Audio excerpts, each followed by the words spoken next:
Fyrir strákana okkar, fyrir stórasta land í heimi, fyrir frost á fróni, fyrir blóm í haga, fyrir fortíð, fyrir framtíð, fyrir Íslendinga, fyrir alla. Nýbökuð brauð á morgnana, léttir réttir í hádeginu, kökur með kaffinu og fjölbreytt veisluþjónusta. Bakararmeistarinn. Hér hjá okkur forseti FIFA, Sepp Blatter.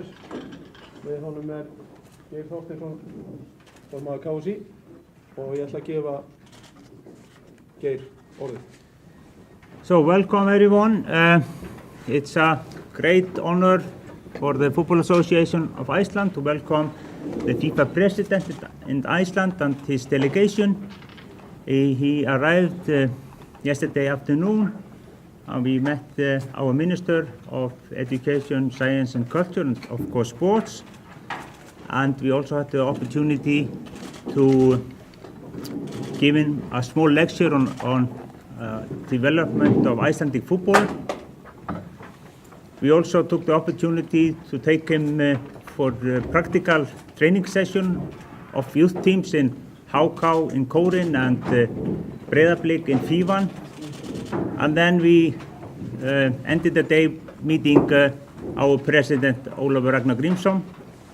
And this morning, with a bit of fresh air and a bit of Icelandic history and saga, we took the President of FIFA to Þingvellir. But now he is here, and you have the floor, Mr. President. Thank you, Geir.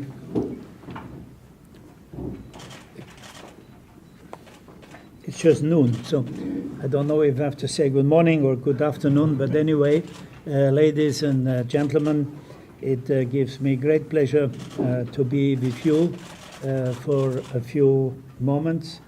I'll be at your disposal for any questions you may have in connection with football, not only football in Iceland, but football in Europe, football in the world.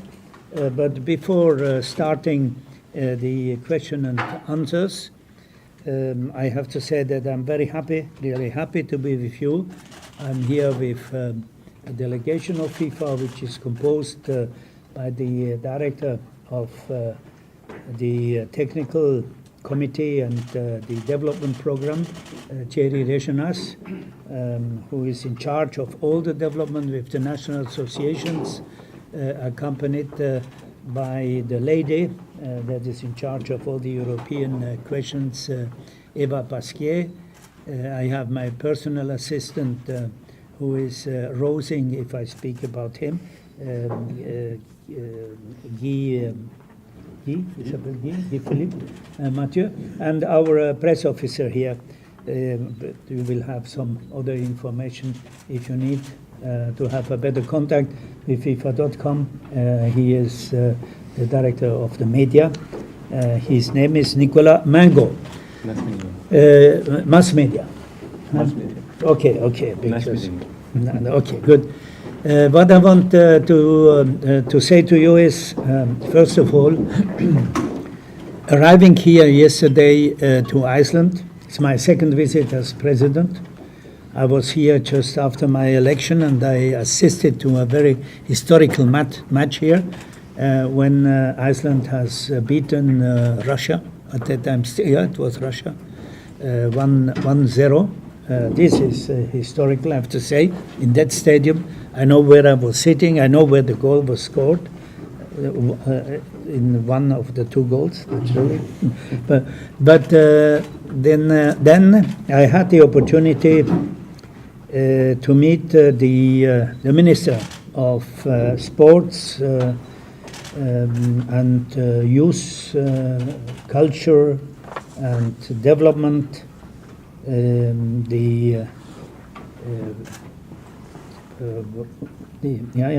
was science, also education, science and culture.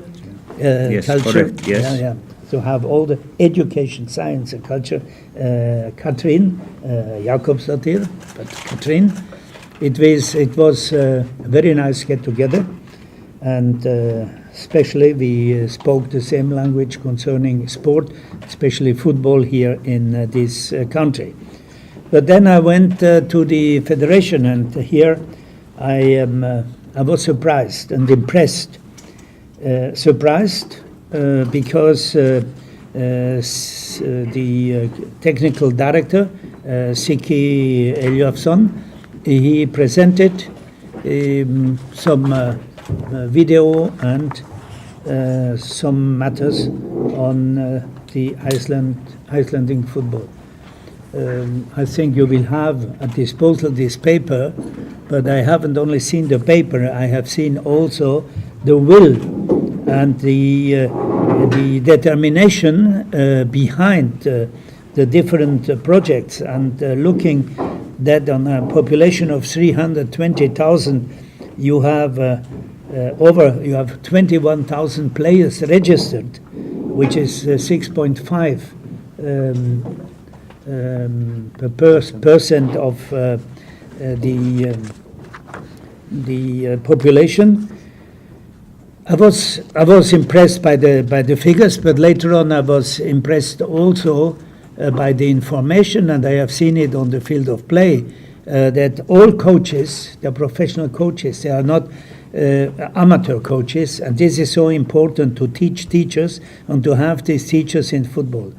I went to two full-sized covered stadia, and there are different available here in this in this country, and I have to say that if we go forward with the same determination like they started now, is no doubt there will be success, not only in Iceland football, on the international scenery. I know that women's football is playing now the last part to qualify for the European Championship against Ukraine in 2 matches, and I wish them well.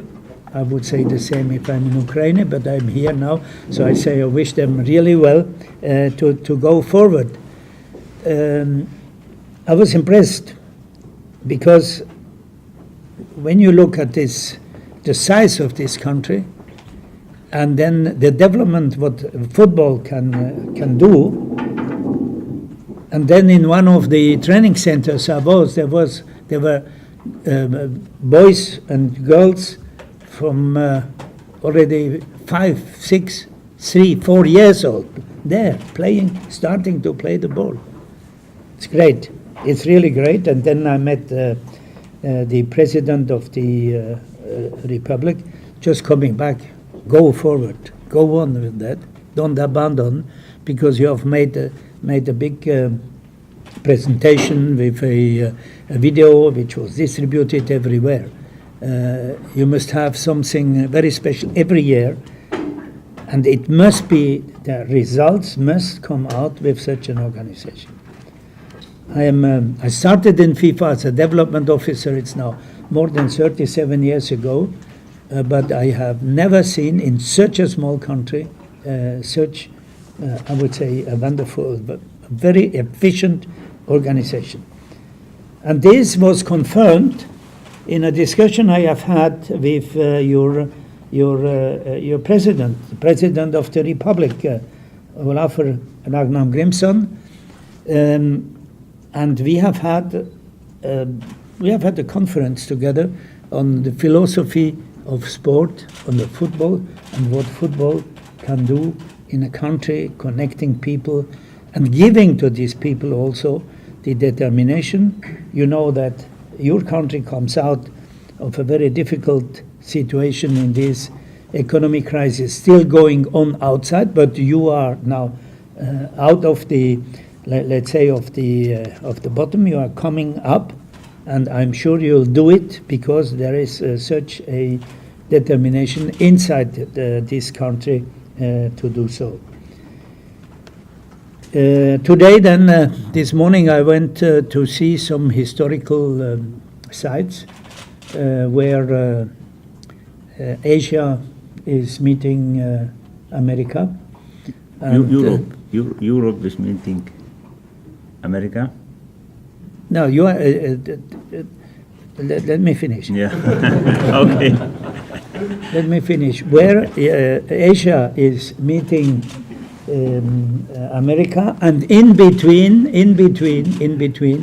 you have this small island, which is called Iceland, and in this Iceland, you are the buffer zone here, and in fact, you should be the most important country in Europe, because it's here where Europe is from the geological side. It's created. It's here. So it's from the history point of view, and for my knowledge, I have to say I am now in a age category where you would say, oh, I have seen a lot, but you have every moment you have to learn something, and I learned a lot today.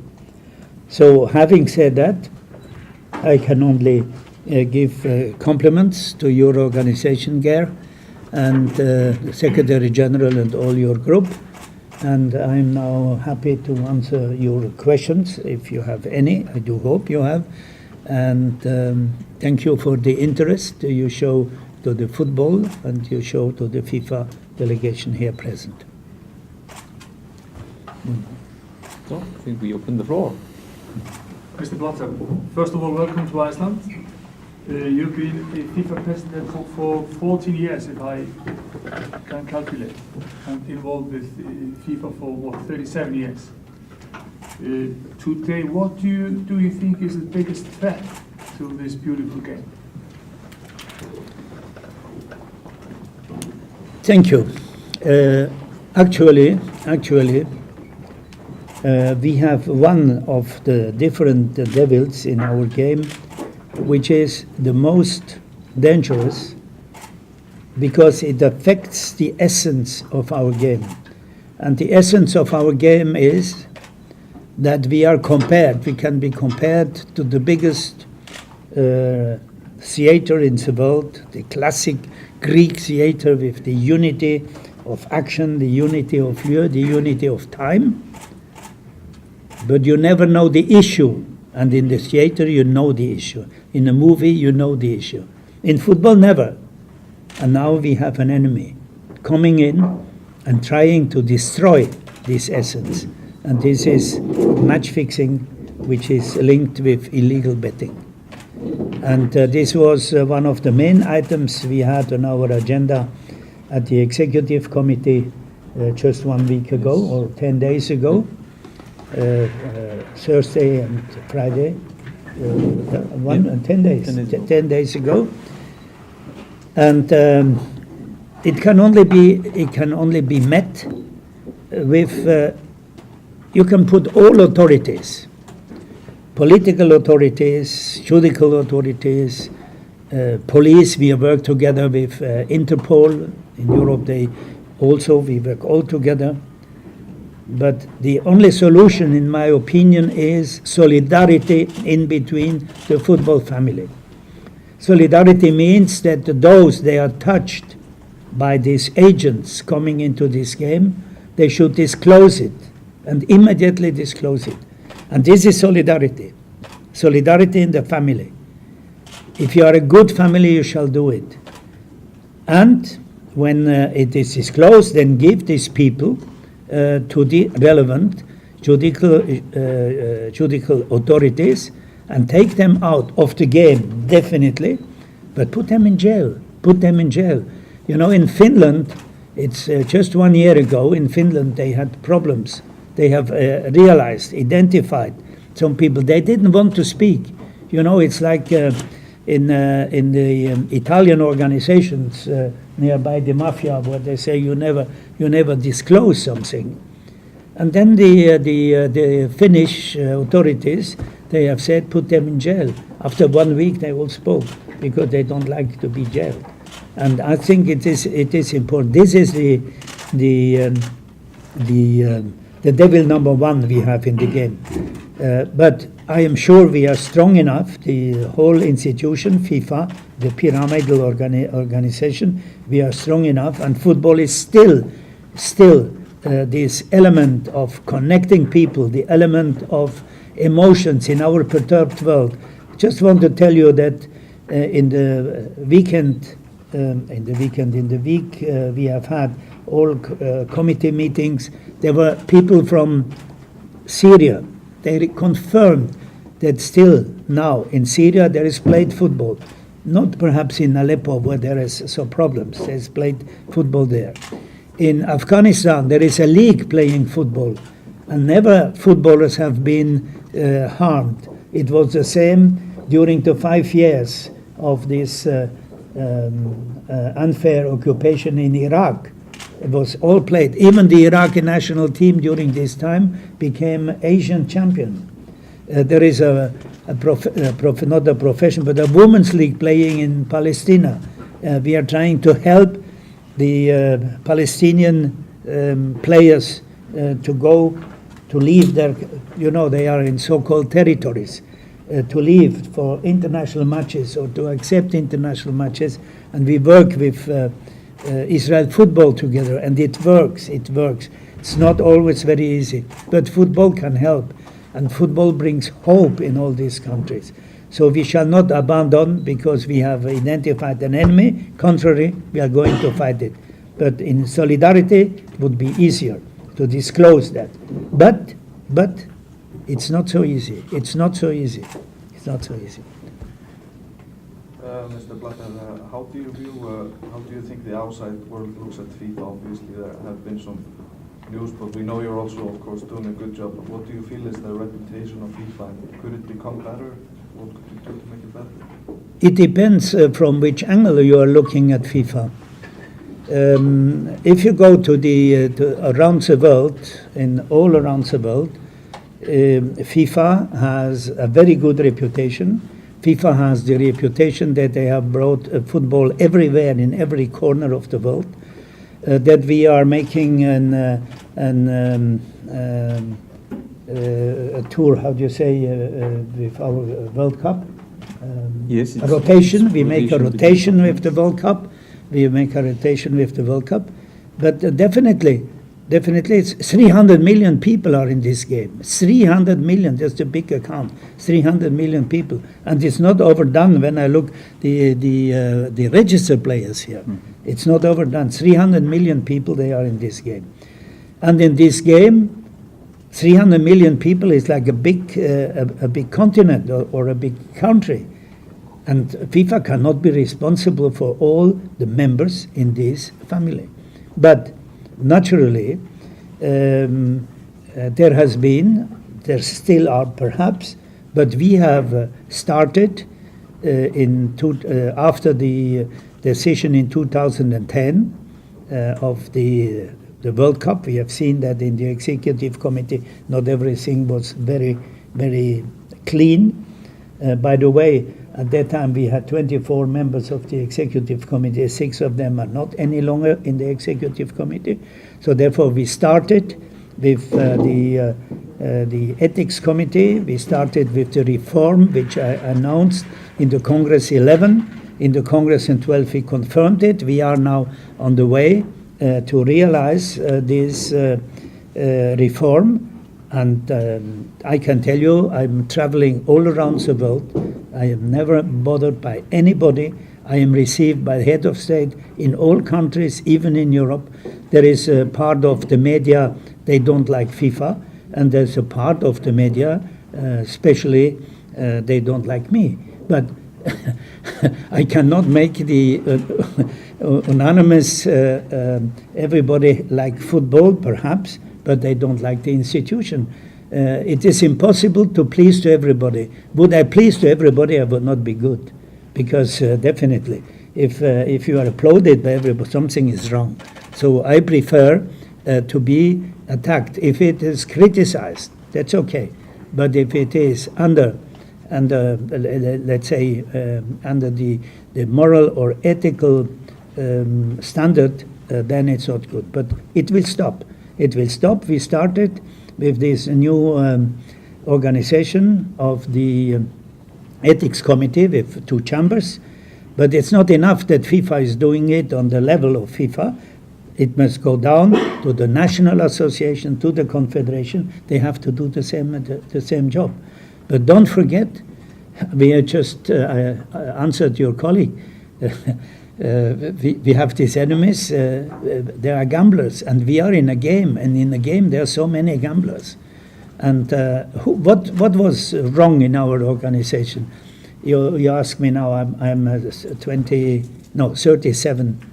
By the way, in October 1974, it's 28 years ago, I decided to go to FIFA because I had the opportunity to join FIFA. Something has totally changed in football. At that time, it was easy. It was easy as long as there was no money, or not so much money. There was always money. But now is so much money, not only in the clubs, it's also in our competition, in the World Cup. The World Cup is number one. And where there is so much money, there is also a lot of temptations, people to have access to this money. What are we doing with this money? 70% of the income is going back to all national associations, directly, indirectly, and also through the competitions, the under 17, the under 20, for girls and boys, for indoor, for beach soccer, and all the courses we are organizing in the world. A national association, wherever in the world, 50 balls. You should know where each ball, how can you say that? The ball, and then somebody takes it home and whatever. That's football. We have to live up with that. But the important thing is also in this case, we need some solidarity. And we need also some solidarity of the media. I'm still in the media. I'm a member now, honorary member of the IPS, which is the International Sports Writing Association. So I'm one of yours. And unfortunately on this side, or fortunately on this side, when I'll be over, when I finish my job, and I said I come back here, then I will sit here and I will ask the president. Voila. But the reputation is better than sometimes it looks. Really, if you go to Africa, go to Americas, go to Asia, go to Europe. Not only I'm here, I'm happy. Nobody said anything. I'm happy. Even I go to Germany, they applaud me in Germany. Not all. Okay? Okay, thank you. Mr. Brother, you talked about the World Cup rotation, which might be one of your biggest legacies in this job. You know, how do you feel that has worked out? And then maybe especially in South Africa, since you fought so hard for that, what legacy has football left behind in South Africa after 2010? Well, it depends if you look South Africa in the positive way or in the negative way. In the positive way, you can to say South Africa, when they got the World Cup in 2000, exactly in the year 2004. In 2004, they were just 10 years old, not even 8 years old democracy. And they were not so much known politically in the world. After the World Cup, they are now part of this international group where India, China, Korea, and Brazil is in, because the economy has improved, the rand has improved, the recognition of South Africa in the international world has improved, and today European countries that have colonized Africa during years are now asking South Africa, because they are in this group, to buy some of their bonds. To buy bonds. Can you imagine that? This is the le monde à l'envers, the reversed world. But naturally, if you send somebody in one of the smaller villages in Africa and in South Africa, and what the World Cup has brought you, they said, yeah, we have seen your television, but we have still not all what we want to have. It is impossible to change a country in such a short time. But at least this country and the population And Africa itself, they have now they know, they have the confidence that we have done something. And this is important. In details, you can always find it was not good and so on because there is no school here or whatever. But go to other countries. They are not all in paradise as we are living here. What do you say? They are the centers of hope. They are doing in all Africa 20 centers of hope. And now in the last executive committee, the other continents like Asia, like CONCACAF, they are coming. Can we also have these centers for hope? And the Center for Hope is a school for football, but for schooling, and with not only technical help, but to help in health problems. And we are going on with that. But these are small islands in these big societies where you need more. That's why our accent in the development of program, and we have this program Football for Hope, but we have Football for Hope is now linked with the program Football for Health, because what we need is prevention programs for those that participate, but especially also rehabilitation programs for those they are injured. Beside that, we are doing programs with medical authorities in the world, but FIFA cannot be made responsible for all the villain that happens in the world. If I could ask a little bit more about the World Cups, because obviously the next ones are in Brazil and Russia, which it's nice to see the football in those countries, but do you feel that maybe the public safety could be endangered there because of a quite high criminal rate, especially maybe in Brazil, or is everything like that taken care of? I like the criminal rates because this was exactly the tenor which was on the World Cup in South Africa. And in South Africa, during the World Cup, the criminal rates went down to a percentage which was, would say, not normal. But now it never went up. It stays there. It stays there. It has been a big education. Now we go to Brazil. It's a country, it's a continent of 200 million people. And the World Cup will be secure. But we cannot make the security of all the country after the World Cup or before the World Cup. But I'm sure that the authorities, they are also received in the meantime also the Olympic Games. They will do everything in order to bring down the criminality or all these activities. But don't forget, these are totally other cultures. If you consider an African culture or the Brazilian culture to European culture, is totally different. All the educational problem and the living problems, and football can help there, but football cannot solve definitely the problems. The only problem we have actually in Brazil is they have now to work 24 hours a day to be ready. But they do it. They will do it. They cannot afford. Brazil, in the meantime, is economy number 6 in the world. Economy number 6 in the world. So they will do it. They will do it well. And it's the country of football. And when the Brazilians, they would play the Brazilian steel again in the national team, then they have a chance to win the World Cup. But if they want to play the European standard, then European will win the World Cup. So we will see what they will do. But they have now a national team. They try to play the Brazilian style. We will see. They have still the Confederations Cup next year to prepare their team.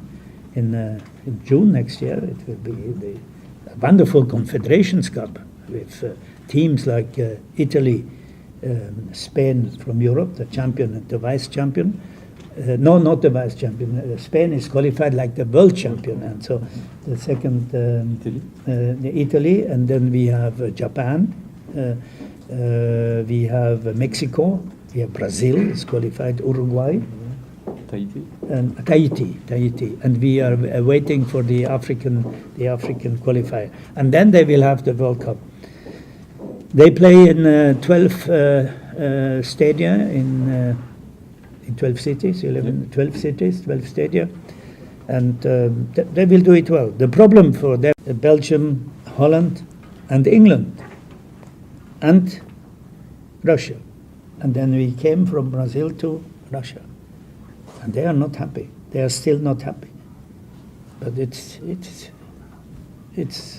a normal movement of, because until 2002 all the World Cups were organized between the Americas and Europe and the Americas, Europe and the Americas. The World Cup belongs to the whole football family. In the Swiss court documents released this year, it was confirmed that Joao Havelange and Ricardo Casira received huge amounts of money from the marketing company ISL. I wonder because I believe it was 1.5 million francs that was put incorrectly by ISL into FIFA's account, but not Joao Havelange's account. Was it a mistake on your account not to take that opportunity and expose or raise questions? Because even, I know you have said these were not bribes because times were different and these were commissions, but this is a huge amount to all normal people, and especially on the... Well, listen, this matter of this ISL case has been around the world since years now, or at least since months. It is now in the hands, according to a decision taken by the executive committee on my demand, it is now in the hands of the new investigator judge in FIFA, Mr. Garcia, and so therefore the case is now in other hands. I cannot answer on that. One question about the World Cups.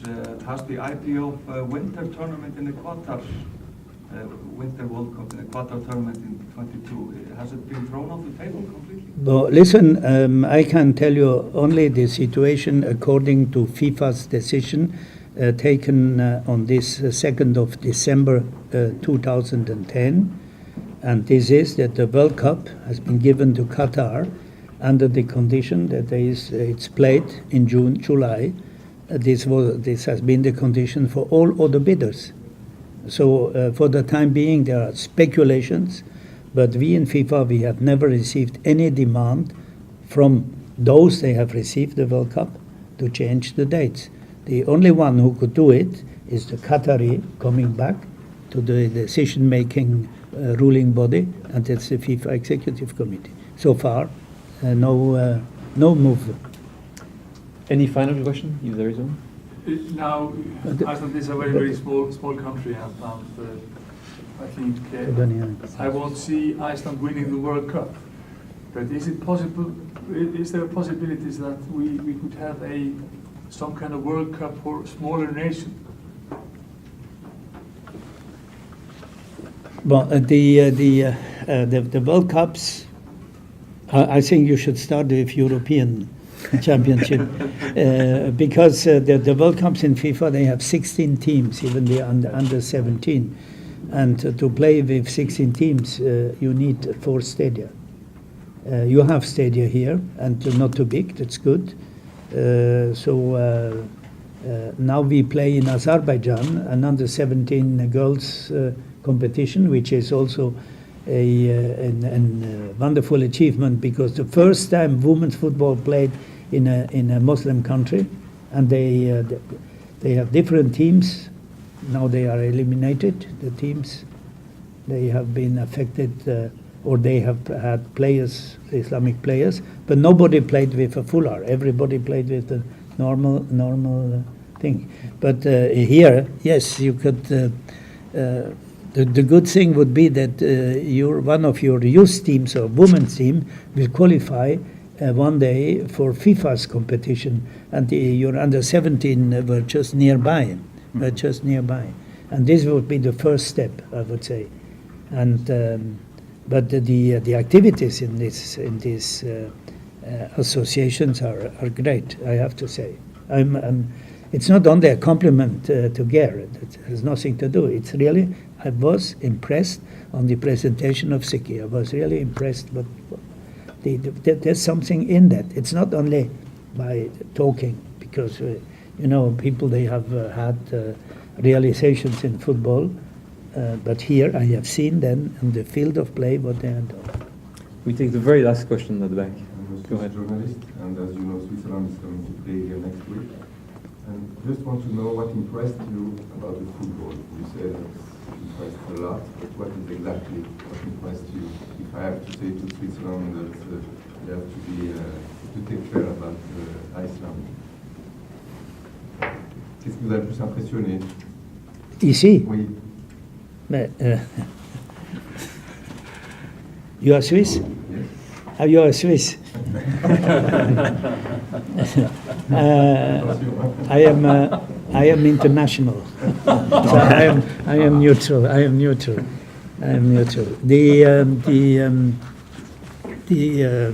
Can I just say that we were hoping that you would be here next week for the match against Switzerland, because you brought us such a luck when you just came here in '98 as a FIFA president, and we beat Russia in the last minute. So we were hoping you could be here next week, but obviously you cannot. So there was a mistake in my agenda. Otherwise, it would be no. But coming back, what I haven't seen now to say, I'm not a technical advisor to the Swiss football team how they shall play. No, but I say that. No. I have seen how they organize their football here, and I have to say I'm impressed how it is organized. And one of the important thing is the coaching, because it's so important to have coaches for the teams. First for a technical director, but then to coach the teams when they play. And you have to make them play, but you have to make them play if they are well accompanied. And this is sometimes in the region I'm coming from, in Switzerland, it's not the case. There are youth teams, they cannot participate in competitions, the 8, 9, 10 years old, because there's no coach available, and they don't want to take the father of somebody by going to the field of play. That's and here you avoid that with your professional coaching approach. And by the way, Iceland has proven to have good footballers. Actually, they have 60 footballers playing out of the country, professional football. And they have one of these wonderful footballers who ended in the government finally, Albert Guðmundsson. In the past, Albert Guðmundsson. Who has his effigy here. If not, I would just like to say that I wish that there will be good matches for you. You are going to play in Tirana, and then you play here against Switzerland. It's a qualification for the World Cup. I wish you well. I wish you well. I will wish well to the others also, because we want to have the best possible. And I take the opportunity for the official visit to present to the Knattspyrnusamband Iceland with a special pennant.